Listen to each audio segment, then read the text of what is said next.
The worst humiliation of my life happened in a room full of people who were supposed to be family.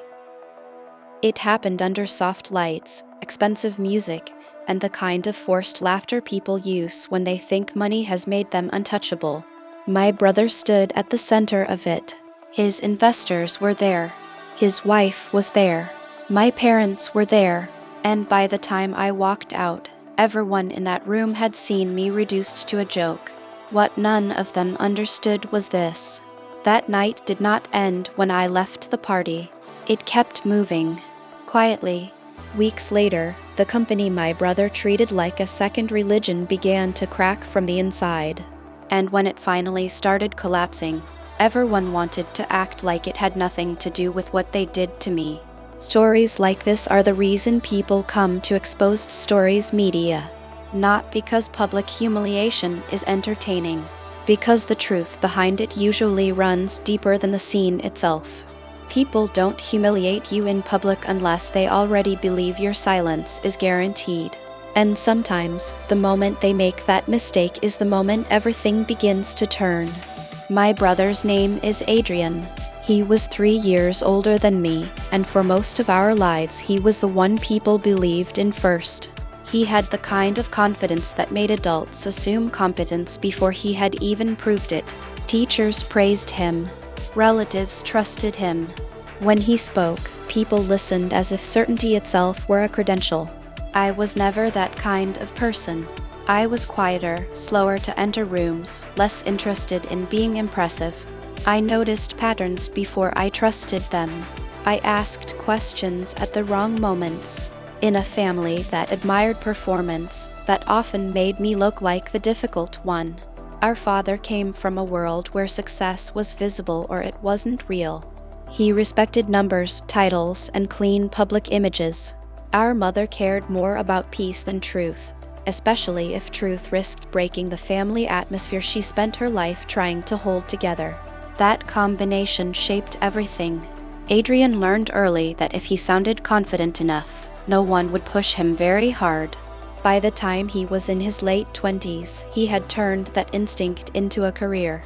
He built a fast-growing technology logistics company with 2 partners and a talent for making risk look visionary. The timing worked in his favor. The market was hot. Investors wanted stories more than they wanted proof. At first, I was proud of him. Not blindly, but sincerely. He worked hard. He was sharp. And for a while, it looked like everything he touched expanded. His company moved into a larger office. He began speaking at regional business events. Articles started describing him as one of the most promising young founders in the state. My parents loved every minute of it. Our father repeated Adrian's achievements to anyone willing to listen. Our mother framed interview clippings in the hallway as if they were family heirlooms. At holidays, conversations bent naturally toward his growth, his funding rounds, his new clients. I did not resent that at first. Success attracts attention. I understood that. What I did notice, though, was how little room remained in the family for any opinion that complicated the Adrian story. Once someone becomes the symbol of family pride, questioning them starts to sound like betrayal. That mattered more later than anyone wanted to admit. About 2 years before the party, Adrian asked me to do some freelance financial operations work for his company. Not as an executive role. Not even formally on payroll at first. He said he needed someone he trusted to help review vendor contracts, invoice timing, and internal reporting inconsistencies while the business scaled faster than the finance team could keep up. I had experience in forensic accounting support by then. Not glamorous work, but detailed, disciplined, and very good at finding where numbers stopped matching the story people told about them. That was my value. I accepted because he was my brother, and because I believed he genuinely wanted someone cautious near him while everything was growing so quickly. The first 6 months were uneventful, busy but normal. Scaling problems, vendor mismatches, expense categories misapplied. The kind of operational mess you expect when a company grows faster than the systems designed to hold it. Then I noticed the reimbursement patterns. At first, it was small. Senior entertainment expenses filed under client development. Travel entries lacking matching meeting records. Payments moved from one month to another in ways that improved the appearance of quarterly margins without obviously crossing a line. I flagged the issues internally. Adrian always had an answer ready. Not defensive. Never aggressive. That was part of what made him effective. He made questionable choices sound provisional, strategic, temporary. He would say things like cash timing, optics for lenders, industry standard adjustments, or founder-level discretion. None of those phrases are illegal by themselves, but too many of them in the same mouth can become a warning. I did not accuse him of anything serious then. I tightened my reviews. I documented inconsistencies. And I started realizing that Adrian was more concerned with narrative than accuracy. That realization deepened when I met his chief financial officer, Leonard. Leonard was older, polished, and almost unnervingly smooth. He knew how to answer technical questions without ever becoming fully measurable. The first time he and I spoke alone, he smiled and said, "In growth stage companies, numbers are often about sequencing, not perfection." It sounded intelligent. It also sounded like the kind of sentence people use when they want imprecision to feel visionary. I asked Adrian privately whether Leonard had full authority over internal reporting changes. He laughed lightly and said Leonard understood how to tell the story investors needed to hear without losing the core truth. That phrase stayed with me. Tell the story investors needed to hear. Not the truth. Not the data. The story. Over time, my work for the company became more uncomfortable. Not because I found one giant scandal immediately. Because I kept finding small adjustments that all pointed in the same direction. Revenue recognition pulled forward. Vendor liabilities timed to appear later. Personal expenses routed through corporate structures before being partially reversed. Everything deniable on its own. More troubling in aggregate. I started pushing harder. Not publicly. Never recklessly. I wrote memos, asked for source documentation, and told Adrian more than once that if he wanted my name anywhere near these reviews, the company needed cleaner internal controls. He would always listen, nod, and thank me for being careful. Then nothing meaningful changed. That should have been enough to make me walk away. But families complicate judgment. You tell yourself proximity gives you leverage. You tell yourself staying close lets you prevent worse decisions later. You tell yourself loyalty is not the same as approval. Sometimes all of that is just fear dressed as responsibility. The party happened in May. Adrian's company had just announced what he called a transformative strategic expansion. A new distribution partnership, major projected growth, and what everyone around him kept describing as the company's next level. The event was held at a rooftop venue downtown with investors, board members, clients, family, and media people who weren't important enough to be famous but important enough to help shape local business perception. I did not want to go. By then, my relationship with Adrian had become strained. I had recently sent him a private internal summary pointing out that one of the projected margin claims used in the expansion deck appeared to rely on assumptions no serious auditor would accept without substantial qualification. He called my concerns technically correct and strategically narrow. That was his way of saying I was inconvenient. Still, our mother insisted. She said families show up for each other. She said whatever work tensions existed, public unity mattered. That phrase again, public unity. So I went. For the first hour, everything looked exactly like the kind of success our family had always wanted to stand near. Waitstaff with trays of champagne. Adrian in a fitted navy suit talking to investors like he was already 3 steps ahead of the market. Leonard moving through the room with the relaxed precision of someone who knew perception was already half the game. My parents glowing with second-hand pride. Then came the panel moment.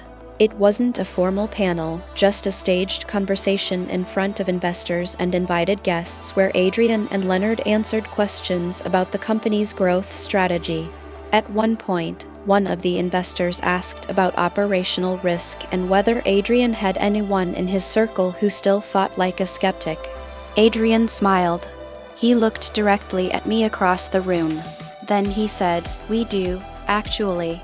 My brother works with numbers and sees risk in sunlight. If you want someone to tell you why a rocket might not launch, he's your guy." People laughed. Not cruelly at first. The way affluent rooms laugh when a founder sounds self-aware and lightly superior at the same time.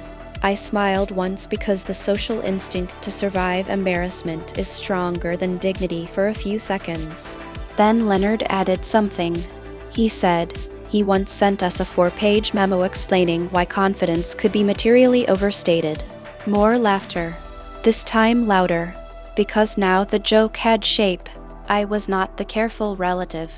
I was the timid one. The one too small for the room's appetite for ambition. Adrian should have stopped it there. Instead, he looked at me and said, "That's why we keep him away from investor calls."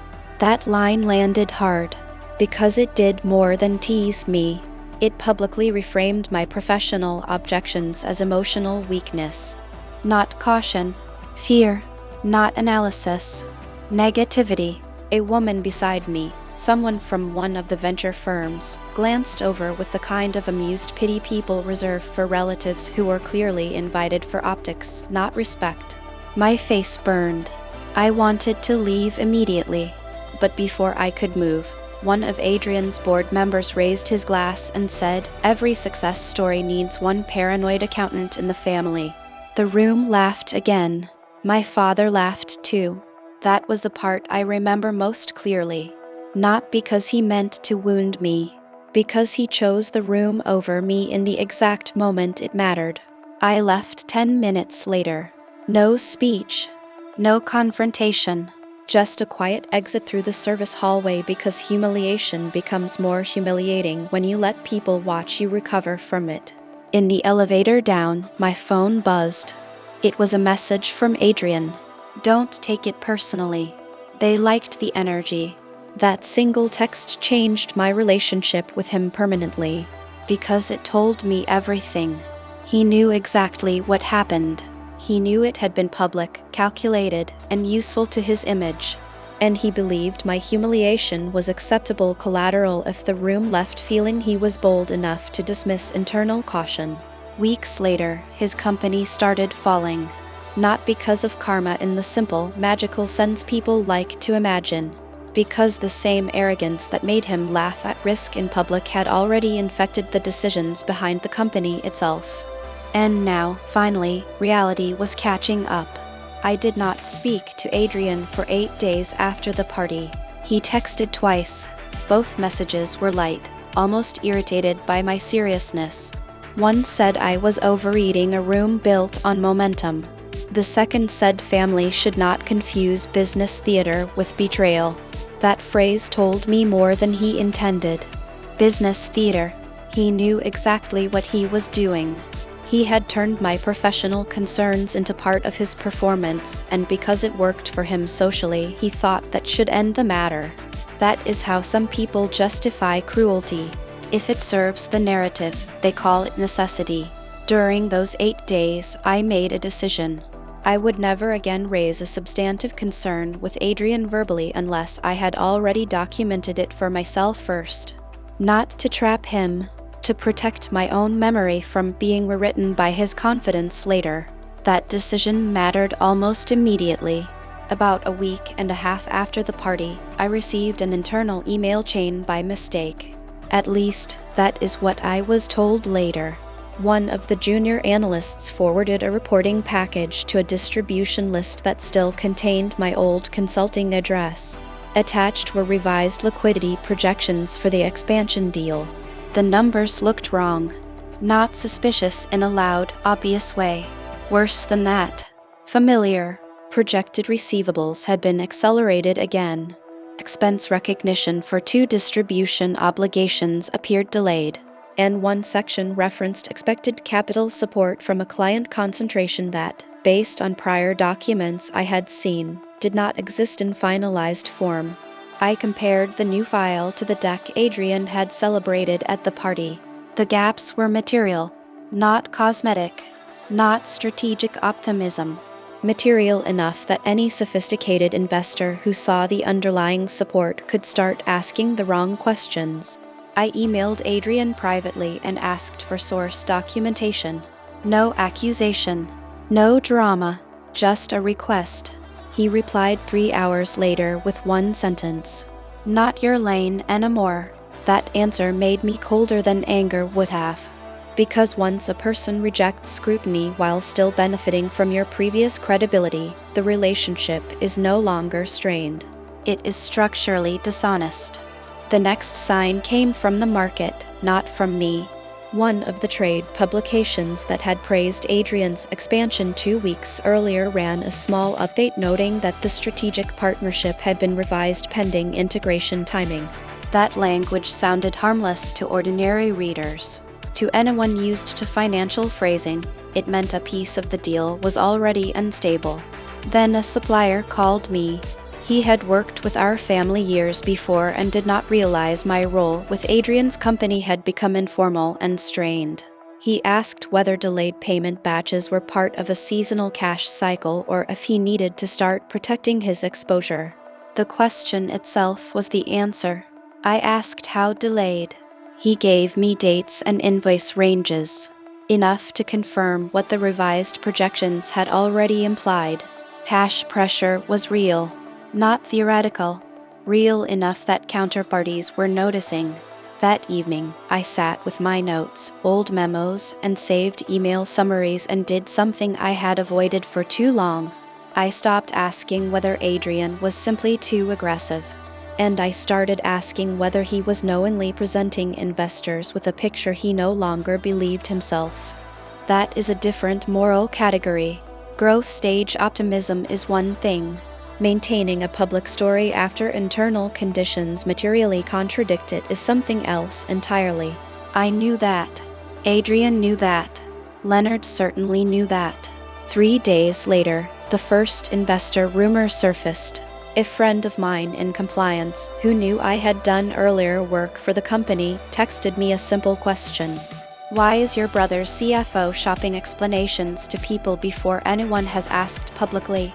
That question made my pulse spike. I called him immediately. He said Leonard had quietly contacted 2 mid-level fund contacts to clarify timing misconceptions around the expansion before the next board review. No public disclosure issue yet, maybe, but enough anxiety internally that they were seeding interpretation in advance. That is not what stable companies do. That is what companies do when they know a number is about to disappoint and want the market psychologically softened before the truth lands. By then, I had stopped being merely worried. I was watching the exact kind of narrative engineering I had flagged for months begin to fail under stress. And the most bitter part of it was this. The same caution Adrian mocked in public was now the thing he desperately needed and no longer wanted to hear. My parents, meanwhile, were still living inside the prestige version of events. Our mother kept sending family group messages about positive mentions of the company online. Our father said the market always punishes bold people before rewarding them. Neither of them saw what I saw because they were still reading headlines, not structures. I considered telling them. Then I stopped myself. Not because I wanted them protected. Because after the party, I understood something painful. They did not want the truth if the truth threatened the family image they had attached themselves to. They wanted reassurance. I no longer provided that service. The actual break began with a missed covenant. I learned about it through someone who should not have told me, which is another reason I will not say exactly how. One of the company's lending conditions tied to liquidity thresholds had been breached or was close enough to breach that emergency conversations were underway. The expansion, which had been marketed as the company's most powerful forward move, was now exposing just how thin the internal buffers actually were. Within 48 hours, one investor requested additional reporting. Then another. Questions that had once been easy to deflect through confidence now required documents. And documents, unlike rooms full of laughing donors and board members, do not care whether the founder sounds visionary. The stock didn't crash all at once. It sagged first. A few points down over several trading sessions. Then a sharper drop after an analyst note questioned whether the company's growth narrative depended too heavily on projected integration synergies that had not materialized. The language was dry. The effect was not. My father called me after the first real decline. His tone was uneasy but still defensive. He said markets overreact and wanted to know whether I thought the dip would reverse once people understood the bigger strategy. I asked him whether he wanted comfort or truth. He got quiet. Then he said truth. So I gave it to him. I told him the company's public story appeared ahead of the internal evidence supporting it. I told him delayed payables and revised assumptions do not usually appear in healthy expansion cycles without reason. And I told him the market was not reacting to randomness. It was reacting to the first visible cracks in a narrative that had become too dependent on confidence. He asked whether Adrian knew. I said yes. That was a hard sentence to say, but an easy one to prove. Because Adrian had not just been mistaken. He had been warned. By me. By internal data. By the simple arithmetic he preferred to speak over rather than face. That night, Adrian finally called. Not to apologize for the party. Not to ask whether I had been right. He called because he had heard I was talking to our father. His first sentence was, "You don't get to posture as if you wanted this." That is how deeply some people fuse ego with enterprise. The moment consequences arrive, anyone who saw them early becomes an enemy rather than a witness. I told him I did not want the company to fail. I wanted him to stop building public certainty out of private instability. He said I always preferred caution because I lacked conviction. I said no, I preferred solvency because I could read. He hung up after that. A week later, the company announced a revised forward outlook. Careful wording. Operational headwinds. Temporary margin compression. Integration complexity. All the usual polished phrases designed to make avoidable decisions sound like weather. The market was not impressed. The stock dropped harder. Now everyone in the family felt it. Not because they all owned shares, though some did. Because Adrian's status had become part of the family identity. And now that status was being questioned in public. Our mother cried the first time a newspaper piece described the company as under pressure after aggressive expansion assumptions failed to hold. Our father stopped repeating Adrian's name at church. The silence around him changed shape, but the real twist came after the second sharp drop. A former employee contacted me. He said he had watched the investor event online weeks earlier and recognized me from one of the old operational review meetings. Then he asked whether I knew how long Leonard had been restructuring reporting inputs before the launch announcement. When I said not precisely, he sent me a dated internal slide deck. It was older than the party, older than the expansion celebration, older than the point at which Adrian publicly humiliated me for my caution. And inside it, in plain internal language, were the exact risks he later mocked me for raising. Customer concentration. Cash timing distortion, revenue quality concerns around forward assumptions, counterparty fragility in the new partnership model. He knew. He had known before the party. That was the moment the humiliation became something else. Not just cruelty. Preemptive discrediting. He did not mock me because I was wrong. He mocked me because he already knew I was right. And he needed the room to see skepticism as weakness before the numbers forced them to see it as truth. That is the kind of thing that destroys a relationship permanently. Not public embarrassment alone, but the discovery that the embarrassment was tactical. When I realized Adrian had humiliated me at the party partly to weaken the credibility of my concerns before the company's cracks became visible, something inside me went completely still. Anger was still there. So was grief. But underneath both, there was clarity. The relationship I thought I had with my brother no longer existed in a recoverable form. He had not merely chosen ego over humility in one public moment. He had made a strategic use of family in order to manage perception around a business narrative he knew was unstable. That is not normal conflict. That is corruption of trust. I showed the internal slide deck to our father 2 days later. Not because I wanted to hurt him, because by then he was still clinging to a version of Adrian that evidence no longer supported. He read every page in silence. When he got to the section on liquidity vulnerability and pre-existing concerns around the partnership model, he stopped. Then he went back and reread the date. That date mattered, because it proved Adrian knew before the party that the expansion carried deeper structural risk than he admitted publicly. It proved my concerns were not late, emotional, or strategically narrow. They were materially aligned with what his own internal people already understood. My father looked at me and said something I never expected him to say. He said, "He used you." Simple, accurate, late but accurate. That sentence changed our father more than the falling stock ever did. For the first time, he stopped speaking about Adrian as a brilliant man under attack and started speaking about him as someone capable of sacrificing family dignity to protect his own image. That was harder for him to absorb than the business loss. Financial mistakes can be blamed on the market. Moral choices cannot. Our mother struggled differently. She wanted everyone to calm down. She kept saying families should not fracture because of pressure and pride. But pressure and pride were exactly what had done the fracturing. The stock kept falling through that month.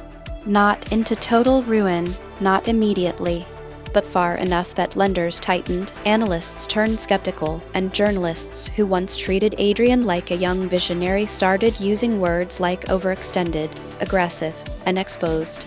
The family prestige that had protected him socially began thinning in real time. That is one of the quiet cruelties of public success. When it rises, relatives mistake it for character. When it falls, they discover how much of their trust was attached to headlines instead of truth. The board pushed Leonard out first. That did not surprise me. Companies often treat finance executives as absorbent surfaces for founder decisions, especially when public confidence must be stabilized quickly. But Adrian was not spared. He remained in place for a while longer, stripped of some internal autonomy, then quietly transitioned into a reduced role framed publicly as strategic realignment. Strategic realignment. There is almost no truth too ugly that corporate language cannot dress for the market. Privately, the reality was simpler.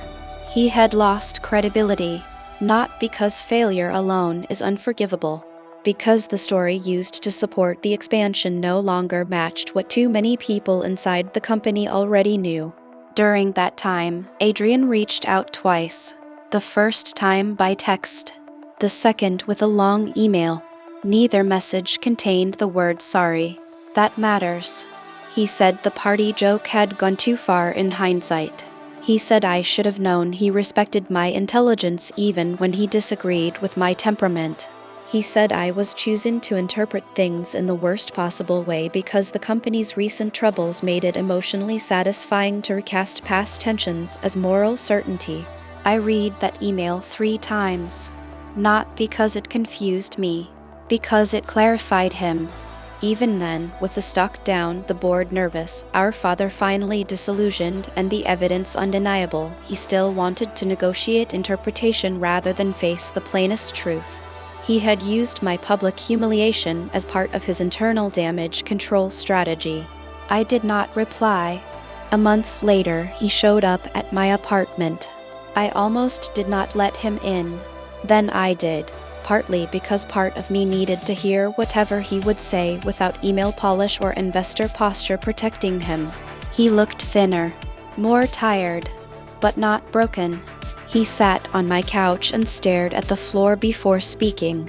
He said he had spent most of his adult life believing that if he moved fast enough, looked decisive enough, and refused to flinch publicly, people would keep following him.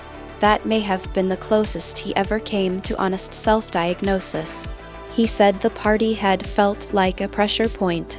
He knew certain numbers were not as strong as he was presenting them. He knew some of my earlier concerns could, if people took them seriously, slow the room down and alter investor confidence. So he made me look small before the questions got large. There it was. No misunderstanding. No accidental cruelty. Intent. He did not say it proudly, but he said it. Then he added the sentence that ended any path back. He said, "I thought I could fix it before it mattered." That is the private anthem of so many betrayals. Not "I meant to destroy things." Just "I thought I could outrun the truth long enough that the cost would never fully arrive." But the cost always arrives. It just rarely lands where the liar first imagines. I asked him whether he understood that what broke between us was not the joke itself. It was knowing that he needed me publicly diminished because my credibility threatened his story. He looked at me and, for once, did not defend himself. He just nodded. Then he said he did not expect forgiveness. That was wise of him, because I did not have any to give. Not then. Maybe not ever in the form people mean when they use the word. I no longer wanted him ruined, but I also no longer wanted him near enough to injure the shape of reality around me. That is a kind of ending families rarely know how to honor. No screaming. No dramatic permanent exile. Just the slow recognition that love without trust becomes ceremony. And I had no more appetite for ceremony. Exposed stories. Media often tells stories where the visible collapse is not the true tragedy. This is one of those. The falling stock, the damaged company, the analyst downgrades, the board pressure, all of that was real. But the deeper collapse was relational. The business merely exposed what character had already made likely. My father and I changed after that. He began asking harder questions generally. Not just about Adrian, about everyone. He became less impressed by certainty and more attentive to the discomfort that arrives when facts and narrative stop matching. In a strange way, the humiliation that hurt me also woke him up. He admitted months later that he laughed at the party because he wanted the room to keep celebrating Adrian. He said he did not realize, in the moment, how cruel it was. I told him cruelty often survives precisely because people mistake momentum for harmlessness. Our mother never fully stopped hoping the brothers she raised could return to what we had been. But what we had been depended on illusions I no longer shared. The younger brother who admired Adrian's certainty died the night he turned my caution into entertainment. What remained was an adult man who now understood exactly what his brother was willing to do when ego and exposure collided. As for the company, it survived in reduced form. Smaller valuation, leadership changes, more oversight, less mythology. That may be the most accurate ending possible. Not total collapse, just enough collapse to reveal what the structure could never honestly bear in the first place. If there is one lesson inside this story, it is not simply that they humiliated me at my brother's party and then his company started collapsing. It is that public humiliation often has a private purpose. It is sometimes used to lower the standing of the one person in the room who sees the danger clearly enough to interrupt the performance. That is why it matters who gets laughed at and when. Mockery is not always spontaneous. Sometimes it is protective camouflage. I still think about the room laughing, not because I need the memory for pain, because I need it for precision. I need to remember how easily intelligent adults will join a humiliation if the target has been framed as the obstacle to excitement. That is not just a family lesson. It is a life lesson. Pay attention to who gets dismissed when momentum is expensive.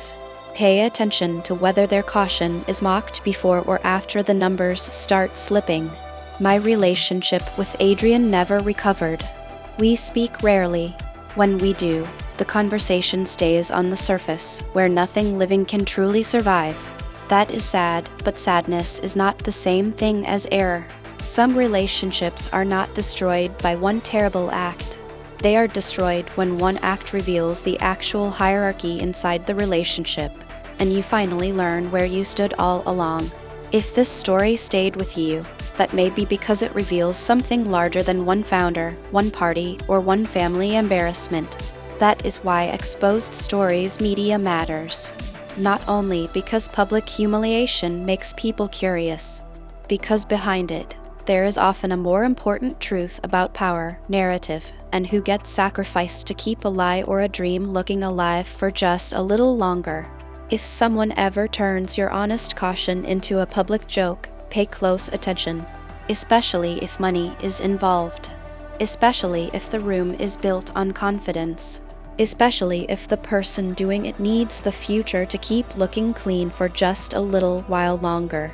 Because sometimes the laughter is not the event, it is the warning.